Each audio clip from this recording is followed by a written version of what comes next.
Hello ധന്യസ് kitchen ചാനലിലേക്ക് എല്ലാ കൂട്ടുകാർക്കും സ്വാഗതം. വളരെ ടേസ്റ്റി ആയിട്ട് അധികം മസാലകളൊന്നും ഇല്ലാതെ ഇന്ന് നമ്മളൊരു ഫിഷ് ബിരിയാണി ഉണ്ടാക്കിയെടുക്കുകയാണ് കേട്ടോ. എല്ലാവർക്കും ഇഷ്ടമാവും. വളരെ എളുപ്പത്തിൽ നമുക്ക് ഉണ്ടാക്കിയെടുക്കാവുന്നതേ ഉള്ളൂ. ദമ്മിട്ട് എടുക്കുന്ന ഫിഷ് ബിരിയാണിയാണ് കേട്ടോ. അപ്പോൾ ഇതെങ്ങനെയാണ് ഉണ്ടാക്കുന്നതെന്ന് നോക്കാമല്ലോ. ഇതിനായിട്ട് ഞാനിവിടെ നെയ്മീനാണ് എടുത്തിട്ടുള്ളത്. 1 കിലോനോളം മീനുണ്ട് കേട്ടോ. ഇതിലേക്ക് മസാലയായിട്ട് ഞാനിവിടെ 2 സ്പൂണോളം മുളക് പൊടി ചേർത്ത് കൊടുക്കുന്നുണ്ട് കേട്ടോ. കാശ്മീരി മുളക് പൊടിയാണ്. സാധാരണ മുളക് പൊടിയാണെങ്കിലും കുഴപ്പമൊന്നുമില്ല. 1.5 സ്പൂൺ ഇട്ട് കൊടുത്താൽ മതി. 1 സ്പൂണോളം മഞ്ഞൾപ്പൊടി ചേർത്ത് കൊടുക്കുന്നുണ്ട്. ഇനി 1/2 സ്പൂണോളം കുരുമുളക് പൊടി ചേർത്ത് കൊടുക്കുന്നുണ്ട്. 1 സ്പൂണോളം തന്നെ ഉപ്പും കൂടെ ചേർത്ത് കൊടുക്കുന്നുണ്ട്. ഇനി ഇതിലേക്ക് 1 സ്പൂണോളം വെളിച്ചെണ്ണ ചേർത്ത് കൊടുക്കുന്നുണ്ട്. അരമുറി ചെറുനാരങ്ങയുടെ നീരും കൂടെ ഇതിലേക്കൊന്ന് പിഴിഞ്ഞൊഴിക്കാം കേട്ടോ. ഇതാണ് നമ്മുടെ ഈ മീനിൽ പുരട്ടി വയ്ക്കാനുള്ള മസാല. ഇനി ഇതിനെ കൈകൊണ്ട് നന്നായിട്ടൊന്ന് ഇതിൽ തേച്ച് പിടിപ്പിക്കണം കേട്ടോ. ഈ മീൻ നല്ല രുചി ഉണ്ടാവണം നമുക്ക് ഈ ബിരിയാണിയുടെ കൂടെ കഴിക്കുമ്പോൾ. മറ്റുള്ള ബിരിയാണിയെക്കാട്ടിലൊക്കെ ടേസ്റ്റാണ് കേട്ടോ ഇങ്ങനെ വെച്ച് കഴിഞ്ഞാൽ. നമുക്ക് പെട്ടെന്നൊരു ഗസ്റ്റൊക്കെ വന്നു കഴിഞ്ഞാൽ മീനുണ്ടെങ്കിൽ ഉണ്ടാക്കിയെടുക്കാവുന്നതേ ഉള്ളൂ. അപ്പോൾ നന്നായിട്ട് ഇതുപോലെ മസാല തേച്ച് ഒരു 5 മിനിറ്റ് ഒന്ന് റെസ്റ്റ് ചെയ്യാൻ വേണ്ടി വെക്കണം. ഇങ്ങനെയാണ് കേട്ടോ മീൻ മസാല തേച്ച്. ഇനി ഇതിവിടെ ഇരിക്കട്ടെ. ഇനി ഇതിലേക്ക് ആവശ്യമായിട്ട് ഞാനിവിടെ 2 കുടം വെളുത്തുള്ളി, ചെറിയ കഷ്ണം ഇഞ്ചി, പച്ചമുളക് ഞാനൊരു 5-10 എടുത്തിട്ടുണ്ട്. ഇത് എരിവിനായിട്ട് കൂടുതൽ നമ്മൾ ചേർത്ത് കൊടുക്കുന്നത് പച്ചമുളകാണ് കേട്ടോ. ഇതെല്ലാം മിക്സിയുടെ പൊടിക്കുന്ന ജാറിലിട്ടിട്ട് ഒന്ന് ഒതുക്കിയെടുക്കണം. ക്രഷ് ചെയ്തെടുക്കില്ലേ അതുപോലെ. അതല്ലാന്നുണ്ടെങ്കിൽ ഇങ്ങനെ ചതച്ചെടുത്താലും മതി. ഞാനിപ്പോൾ ഈ ഒരു രൂപത്തിലാണ് എടുത്തിട്ടുള്ളത്. എനിക്ക് കുറച്ചും കൂടി ഈസി ആയിട്ട് ഇതാണ് തോന്നിയത് കേട്ടോ. അപ്പോൾ ഇതുപോലെയാണ്. ഒത്തിരി ഇങ്ങനെ വെള്ളമൊന്നും ഇല്ലാത്തതുകൊണ്ട് അരഞ്ഞു പോവുകയൊന്നുമില്ല. ഇത് ശരിക്കും നമ്മൾ ചതച്ചെടുക്കുന്ന പോലെ തന്നെയാണ് ഉണ്ടാവുക കേട്ടോ. കണ്ടോ? ഇനി ഇതിലേക്ക് ഒരു 2 പിടിയോളം ഇതുപോലെ പുതിനയില എടുക്കണം, മല്ലിയിലയും എടുക്കണം. മല്ലിയിലയും പുതിനയിലയും സെയിം വേണം കേട്ടോ. ഒരേപോലെ വേണം. കുറച്ച് കുറഞ്ഞാലും കുഴപ്പമൊന്നുമില്ല. ഇനി ഞാനിവിടെ എടുത്തിട്ടുള്ളത് ഒരു 3/4 കിലോനോളം സവാളയാണ്. നമുക്ക് ഈ ഒരു മസാല എന്ന് പറയുന്നത് സാധാരണ ചിക്കൻ ബിരിയാണി, മട്ടൻ ബിരിയാണി എന്നൊക്കെ പറഞ്ഞാൽ കുറച്ച് മസാല ഇല്ലെങ്കിലും കുഴപ്പമില്ല. ഇത് പക്ഷേ ഇങ്ങനെ വേണം കേട്ടോ. 1/2 കിലോനോളം നല്ല പഴുത്ത തക്കാളി എടുത്തിട്ടുണ്ട്. ഇനി ചൂടായ കടായിലേക്ക് 4 ടേബിൾ സ്പൂണോളം സൺഫ്ലവർ ഓയിൽ ഒഴിച്ചു കൊടുത്തതിന് ശേഷം നമ്മൾ നന്നായിട്ട് തിന്നാക്കി അരിഞ്ഞ് വെച്ചിരിക്കുന്ന സവാള ആദ്യം ഇട്ട് കൊടുക്കണം കേട്ടോ. നമ്മൾ ഏറ്റവും ആദ്യം മസാലയാണ് ഉണ്ടാക്കിയെടുക്കേണ്ടത്. ഈ മസാല നന്നായിട്ട് ഈ സവാള ഇങ്ങനെ വഴന്ന് വന്നാൽ മാത്രമാണ് വിചാരിച്ച രുചി കിട്ടുള്ളൂ കേട്ടോ. നമ്മൾ ആദ്യം പറഞ്ഞതിൽ അധികം മസാലയൊന്നും ചേർത്ത് കൊടുക്കുന്നില്ല എന്ന്. അപ്പോൾ നന്നായിട്ട് ഇളക്കി യോജിപ്പിച്ച് കൊടുത്തിട്ടുണ്ട്. ഇനി ഇതിനൊന്ന് അടച്ച് വയ്ക്കാം. ഇതിങ്ങനെ അടച്ച് വെച്ച് ലോ ഫ്ലെയിമിലിട്ട് വേവിച്ചെടുക്കുമ്പോൾ ഒരു പ്രത്യേക രുചിയാണ് കേട്ടോ. അപ്പോൾ അതാ സവാളയൊക്കെ നന്നായിട്ടിങ്ങനെ ഒതുങ്ങി വരുന്നുണ്ട്. ഇതിൻ്റെ ക്വാണ്ടിറ്റി നല്ലോണം കുറഞ്ഞ് വരും. നല്ലോണം വഴറ്റിയെടുക്കുമ്പോൾ ഇടയിലൊന്ന് ഇതുപോലെ ഒന്ന് ഇളക്കി കൊടുത്ത് അടച്ച് വെച്ചാൽ മതി. അപ്പോൾ നന്നായിട്ട് 1-2 തവണ ഇതുപോലെ ഇളക്കി കൊടുക്കുമ്പോൾ ഈ ഒരു പരുവത്തിലാണ് കേട്ടോ. നല്ല സോഫ്റ്റായിട്ടാണ് ഇരിക്കുക. മസാല ഇങ്ങനെ ഇളക്കി കൊടുക്കുമ്പോൾ തന്നെ നമുക്ക് അറിയാൻ പറ്റും. ഈ രീതിയിലുള്ള മസാല ആണ് നമുക്ക് ആവശ്യം കേട്ടോ. അപ്പോൾ ഇതിവിടെ ആയിട്ടുണ്ട്.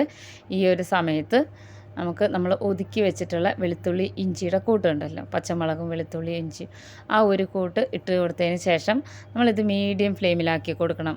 ആദ്യം നമ്മൾ ലോ ഫ്ലെയിമിലായിരുന്നു ഇട്ടിരുന്നത്. അപ്പോൾ അതൊന്ന് വഴന്ന് വരുമ്പോൾ തക്കാളിയും കൂടെ ചേർത്ത് കൊടുക്കാം. വളരെ തിന്നായിട്ട് അരിഞ്ഞിട്ടുള്ളത് തന്നെയാണ് തക്കാളി നല്ല പഴുത്ത തക്കാളിയാണെങ്കിൽ ഏറ്റവും നല്ലതാണ് കേട്ടോ. തക്കാളിയും കൂടെ ഇതിൽ ചേർത്ത് കൊടുത്ത് ഇതുപോലെ തന്നെ ഒന്ന് ഇളക്കിയെടുക്കണം.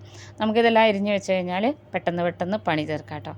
തക്കാളി ഒന്ന് ഒതുങ്ങി വരുന്നവരെ ഒരു 2 മിനിറ്റ് ഒന്ന് അടച്ച് വയ്ക്കാം. അപ്പോൾ അതാ തക്കാളി നന്നായിട്ട് ഇതിൽ യോജിച്ച് വന്നിട്ടുണ്ട് കേട്ടോ. ഇത് വെറുങ്ങനെ കഴിക്കാൻ തന്നെ ഒരു പ്രത്യേക രുചിയാണ്. ഇനി ഇതിലേക്ക് 1/2 സ്പൂണോളം ഉപ്പിട്ട് കൊടുത്തിട്ടുണ്ട്.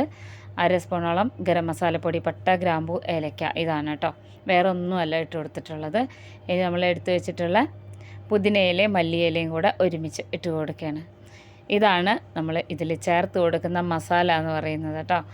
ഇനി നന്നായിട്ട് ഇതിനെ ഒന്ന് ഇളക്കി യോജിപ്പിച്ചെടുക്കാം. നമ്മുടെ മസാല ഇവിടെ ഓൾമോസ്റ്റ് ആയിട്ടുണ്ട്.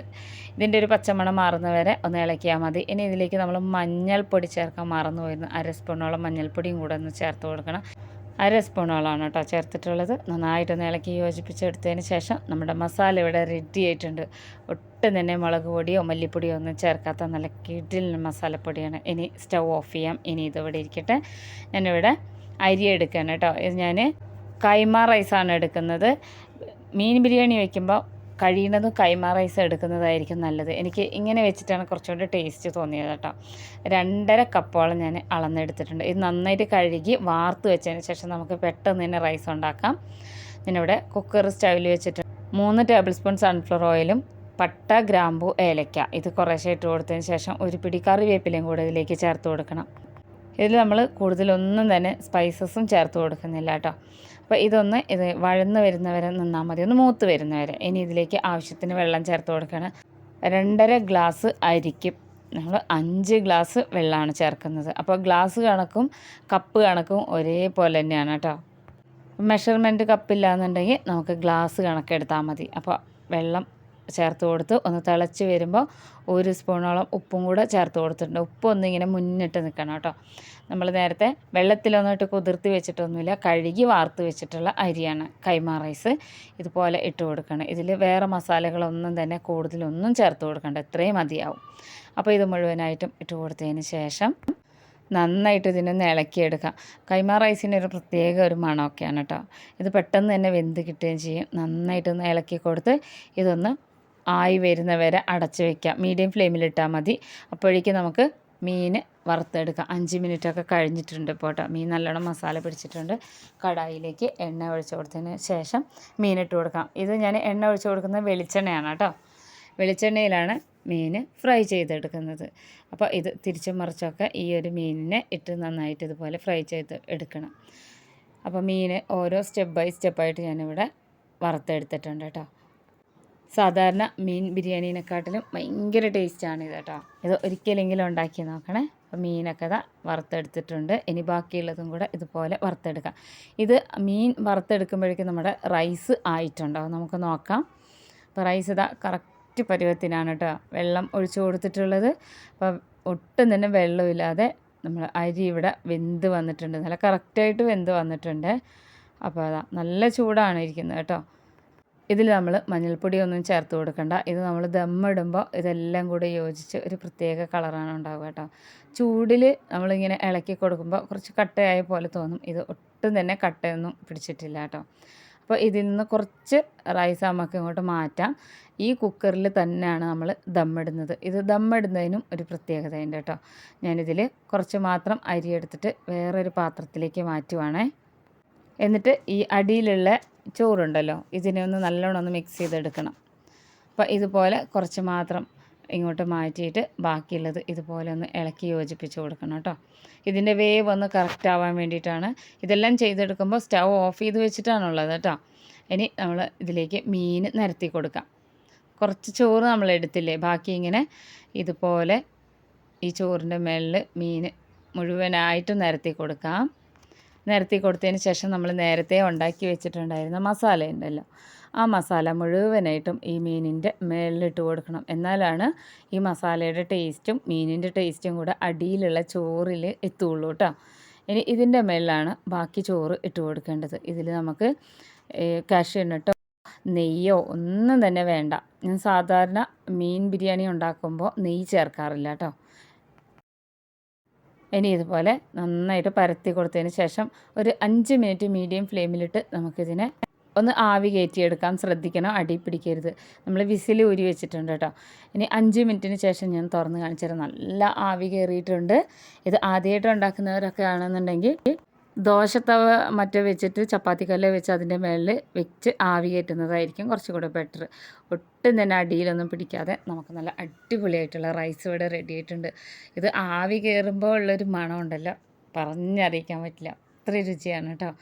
അപ്പോൾ നമുക്ക് ഈ മേലിലുള്ള ചോറ് വേറൊരു പാത്രത്തിലേക്ക് മാറ്റാം. നല്ല ആവി പോയിക്കൊണ്ടിരിക്കുകയാണ് കേട്ടോ. താഴെ മേലൊക്കെ നന്നായിട്ട് ദമ്മായി വന്നിട്ടുണ്ട്. ഇനി ഇതിൽ നേരത്തെ എടുത്തു വെച്ച അതേ പ്ലേറ്റിലേക്ക് തന്നെ നമ്മൾ ഈ മേലിലുള്ള ചോറിങ്ങനെ എടുത്ത് മാറ്റുകയാണ്. ഇത് നമ്മൾ ചിക്കൻ ബിരിയാണിയൊക്കെ ഇങ്ങനെ വിളമ്പുന്ന പോലെ തന്നെ വിളമ്പാട്ടോ. അപ്പോൾ ഒരുപാട് മീനിങ്ങനെ ഉടഞ്ഞു പോവാതിരിക്കാൻ വേണ്ടിയിട്ടാണ് ചോറ് ഞാനിങ്ങോട്ട് എടുത്ത് മാറ്റുന്നത്. ചോറെടുത്ത് മാറ്റി കഴിഞ്ഞിട്ടുണ്ടെങ്കിൽ അതിൻ്റെ അടിയിൽ നമ്മൾ നിരത്തി കൊടുത്തിട്ടുള്ള മസാലയാണുള്ളത് കേട്ടോ. അപ്പോൾ അതാണ്ടല്ലേ മീനൊക്കെ നല്ല സോഫ്റ്റായി വന്നിട്ടുണ്ടാവും. നമുക്ക് എടുത്ത് നോക്കാം. ഒരു സൈഡ് ഞാൻ എടുത്ത് കാണിച്ചു തരാം. നല്ല ചൂടാണ് കേട്ടോ. പറഞ്ഞറിയിക്കാൻ പറ്റാത്ത രുചിയാണ്. അപ്പോൾ ഇനി ഇത് നമുക്കൊരു സെർവിങ് പ്ലേറ്റിലേക്ക് മാറ്റാം. ഈ ഒരു രീതിയിൽ നമുക്ക് സെർവ് ചെയ്യാം. അപ്പോൾ എല്ലാവരും ഉണ്ടാക്കി നോക്കണം. ഇതുപോലുള്ള ഈസി റെസിപ്പീസുമായിട്ട് അടുത്ത വീഡിയോയിൽ കാണാം.